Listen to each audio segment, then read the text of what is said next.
Madam నమస్తే అండి. నమస్తే అండి. మళ్ళీ మంగళగిరి వాసులకి నారా లోకేష్ గారు ఇచ్చిన మాట ప్రకారం ఈరోజు 3,000 నుంచి 5,000 వరకు ఇళ్ల పట్టాలను మంజూరు చేస్తానని చెప్పేసి ఏదైతే మాట ఇచ్చారో ఆ మాట ప్రకారం ఈరోజు నెరవేర్చే దిశకు అడుగులు వేస్తూ ఉన్నారు.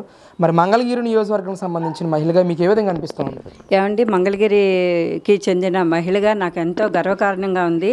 ఎందుకంటే ఎన్నో గవర్నమెంట్లు వచ్చినాయి, ఎన్నో వాగ్దానాలు చేశారు. ఇప్పుడు రిటర్నింగ్ వాల్ కట్టిస్తానని లాస్ట్ టైం ఉన్న YCP government Alla Ramakrishna Reddy returning wall కట్టిస్తానని చెప్పేసి ఓట్లు పుంజుకొని అమాయకమైన ప్రజలందరినీ మోసం చేసి గెలిచాడండి లాస్ట్ టైము. మరి ఏదీ చేయలేదు. అలాగే ఇళ్ళు అందరికీ, పేదలందరికీ ఇళ్ళు ఇస్తానని చెప్పేసి వైసీపీ గవర్నమెంట్ మోసం చేసింది. లోగడ ఉన్న గవర్నమెంట్ ఎంత మోసం చేసిందో ప్రజలందరూ గమనిస్తూనే ఉన్నారు. అలా కాకుండా ఇప్పుడు కృష్ణ చుట్టూతో ఉన్న రిటైనింగ్ వాళ్ళకు కూడా మరి ఫండ్ రిలీజ్ చేశారు కేంద్రం నుంచి, మరి అలాగే రాష్ట్రం నుంచి కూడా ఫండ్ రిలీజ్ చేశారు. ఎంతో ప్రజలందరూ కూడా చాలా ఉత్సాహంగా ఉన్నారు. ఎందుకంటే చెప్పిన మాట తప్పకుండా ప్రతి ఒక్క సంక్షేమ పథకాలు కూడా లోకేష్ గారు అమలుపరుస్తున్నారు. అలాగే కృష్ణకి ముంపుకు గురయ్యి వరదలకు ఎంతో ఇబ్బందులు పడ్డ ప్రజలందరూ కూడా ఈ రోజున ఊపిరి పీల్చుకుంటున్నారు. ఎందుకంటే రిటర్నింగ్ వాళ్ళు కడితే ఫ్లడ్స్ వచ్చే అవకాశం లేదు, మాకు ఇంకా నిరభ్యంతరంగా మేము జీవనోపాధి సాగించుకోవడానికి వాళ్ళందరూ కూడా చాలా ఉత్సాహంగా ఉన్నారు. అలాగే ఆ దిశన అడుగులు వేస్తున్న లోకేష్ బాబు గారు ఇప్పుడు ప్రజలందరికీ కూడా, మంగళగిరి కాన్స్టిట్యున్సీలో ఉన్న ప్రజలందరికీ కూడా, ప్రతి ఒక్క పేదవాడికి కూడా ఉన్నత ఇల్లు, ఉన్న సొంత ఇల్లు కల్పించాలనే దృఢమైన సంకల్పంతో పేదలందరికీ కూడా ఇల్లు వచ్చే అవకాశాలు ఉన్నాయి. 5,000 ఇల్లుని మంజూరు చేశారు మొదట ఎడత కింద. అలాగే వాళ్ళందరికీ కూడా పట్టుబట్టలు పెట్టి ఇళ్ళు ఇవ్వటానికి లోకేష్ బాబు గారు సన్నిహితులై ఉన్నారు. ఈ వార్త తెలిసిన ప్రజలందరూ కూడా, పేద ప్రజలందరూ కూడా లోకేష్ గారిని దేవుళ్ళక కొలుస్తున్నారు. ఎందుకంటే ఎన్నో గవర్నమెంట్లు వచ్చినాయి, ఎన్నో గవర్నమెంట్లు మారినాయి, కానీ పేదవాడికి ఏ గవర్నమెంట్ న్యాయం చేయలేకపోయింది. పేదవాడికి ఏ గవర్నమెంట్ కూడా సొంత ఇల్లు కలలాగే మిగిలిపోద్దేమని చెప్పేసి భయపడుతున్న ప్రజలకు, పేద ప్రజలకి గుండె ధైర్యంతో నిలబడే ధైర్యాన్ని ఇచ్చిన లోకేష్ బాబు గారికి ధన్యవాదాలు తెలియజేస్తున్నారు అందరూ కూడా. ఈ ఏప్రిల్ 4న ప్రతి ఒక్క పేదవాడికి కూడా 5,000 మందికి ఇళ్ళు ఇచ్చి పట్టుబట్టలు పెట్టే సంకల్పాన్ని లోకేష్ బాబు గారు నిశ్చయంతో ఉన్నారు. అంటే ముఖ్యంగా మంగళగిరి ఓటర్గా మీరు ఎంతోమంది నాయకులను చూశారు. ఇక్కడ 1983 తర్వాత తెలుగుదేశం పార్టీ తరఫున ఎవరు నిలబడినా కూడా ఓడిపోయిన పరిస్థితి కనిపించింది. ఎంతోమంది నాయకులు కూడా చెప్పారు మీకు ఇళ్ల పట్టాలు ఇప్పిస్తాం ఖచ్చితంగానని చెప్పి.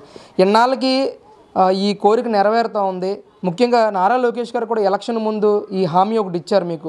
నిజంగా ఈయన కూడా గతంలో చేసిన నాయకులని చేస్తారని అనుకున్నారా, లేదంటే ఖచ్చితంగా చేసే అవకాశం? ఖచ్చితంగా లోకేష్ గారి మీద దృఢమైన నిశ్చయంతో ఉన్నారండి ప్రజలు. ఎందుకంటే ఆ నిశ్చయంతో ఉండబట్టే అన్ని వేల ఓటింగ్తో గెలిపించుకున్నారు. ఎందుకంటే అపోజిషన్లో ఉన్నప్పుడే లోకేష్ గారు ఎలా ఉన్నారనేది ప్రజలు దగ్గరగా చూశారు. ఎన్ని సంక్షేమ పథకాలు, అన్నా క్యాంటీన్లు కానించి, సంక్షేమ పథకాలు కానించి, స్త్రీశక్తి కానించి, ఫౌండేషన్స్ కానించి ఎన్నో సంక్షేమ పథకాలు, ఎన్నో ఫౌండేషన్స్ స్థాపించి నిశ్చయంగా ఇక్కడే ఉండాలి లోకేష్ గారు, మంగళగిరి కాన్స్టిట్యున్సీని అంటిపెట్టుకొని ఉండాలి, మంగళగిరి కాన్స్టిట్యున్సీని అభివృద్ధి చేయాలన్న దృఢమైన నిశ్చయంతో ఉన్నారు. కాబట్టే ప్రజలందరూ కూడా నమ్మి ఓట్లేశారు, అఖండ మెజార్టీతో గెలిపించుకున్నారు.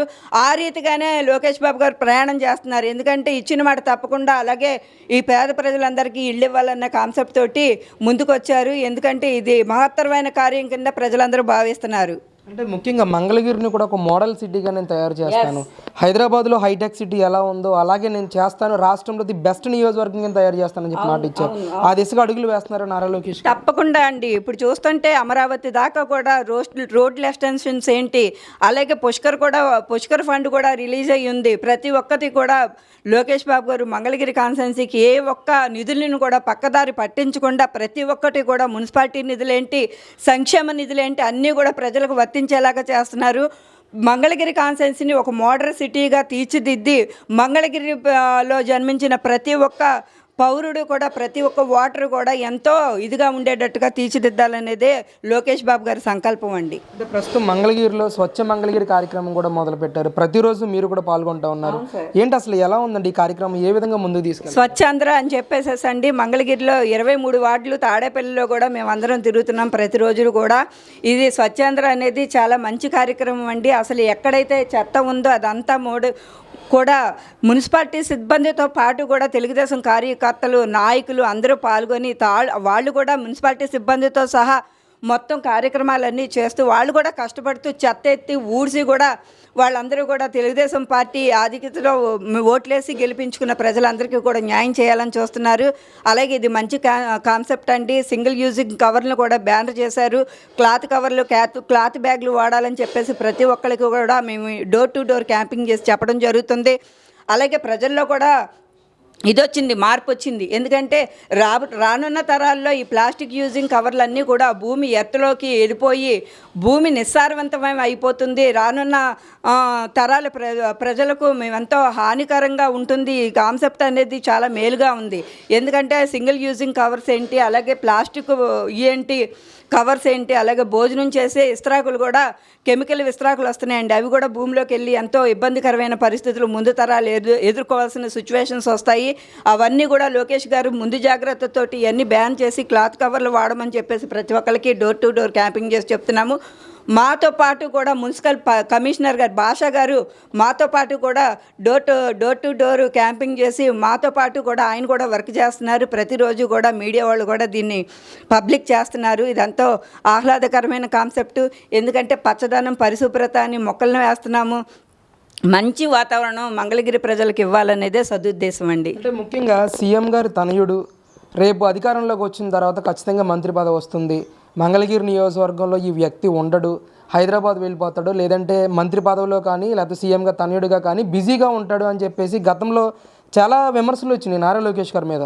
మరి ఇప్పుడు ఆయన అధికారంలోకి వచ్చిన తర్వాత, ఎమ్మెల్యేగా గెలిచిన తర్వాత ముఖ్యంగా మంగళగిరి ప్రజలకు ఏ విధంగా అందుబాటులో ఉంటా ఉన్నారు? ఏమండి, ఇప్పుడు మంగళగిరి ప్రజలకు ఏ విధంగా అందుబాటులో ఉంటున్నారు అనేది మంగళగిరి ప్రజలందరూ కనబడుతూనే ఉన్నారు. ఆయన మంత్రిగా ఛార్జ్ తీసుకున్న కాడి నుంచి కూడా ప్రజా దర్బార్లో రోజు కనిపిస్తూనే ఉన్నారండి. 8 కాడి నుంచి 9 వరకు 7:30 కాడి నుంచి అందరికీ అందుబాటులో కనిపిస్తూనే ఉన్నారు. అలాగే ఎట్టి పరిస్థితుల్లో కూడా సార్ ఎంత బిజీగా ఉన్నా సరే మంగళగిరి కాన్స్టెన్సీ ముందే తన దృష్టి అంతా కొనసాగిస్తున్నారు. ఎందుకంటే ఎట్టి పరిస్థితుల్లో మంగళగిరి ప్రజల్ని దూరం చేసుకునే పరిస్థితులు అయితే లోకేష్ బాబు గారికి ఎదురవ్వవు. ఎందుకంటే అతి సన్నిహితులుగా ఉంటున్నారు. ప్రతి కార్యక్రమంలో కూడా మొన్న ఇస్తార విందులకు కూడా సార్ వచ్చారు. ప్రతి ఒక్క వార్డులోనూ ఇస్తార విందులు కూడా కొన్ని లక్షలు ఖర్చు పెట్టి భోజనాలు పెట్టించి మామూలుగా మైనార్టీ ప్రజలందరినీ కూడా తన సోదరులాగా చక్క దగ్గర తీసుకొని వాళ్ళతోటి సన్నిహితులు అయ్యి వాళ్ళందరికీ కూడా బట్టలు పెట్టడం జరిగింది. మంచి భోజనం కూడా పెట్టడం జరిగింది. వార్డుల్లో కల్లా ఇదివరకు ఎలా ఉందో అంతకన్నా బెటర్ దానిగా లోకేష్ గారి సన్నిహితంగా ఉంటున్నారంటానికి ఇదేనండి నిదర్శనం. మంగళగిరి ప్రజలు సంతృప్తిగా ఉన్నారు లోకేష్ గారి పాలన పట్ల? చక్కగా సంతృప్తిగా ఉన్నారండి. ఎందుకంటే రాబోయే రోజుల్లో కూడా సీఎంగా చంద్రబాబు నాయుడు గారి తర్వాత మేము అనుకున్న కళలన్నీ నిజమవ్వాలంటే లోకేష్ గారే మాకు సీఎంగా కావాలని కూడా కోరుకుంటున్నామని అందరూ అంటున్నారండి. రైట్.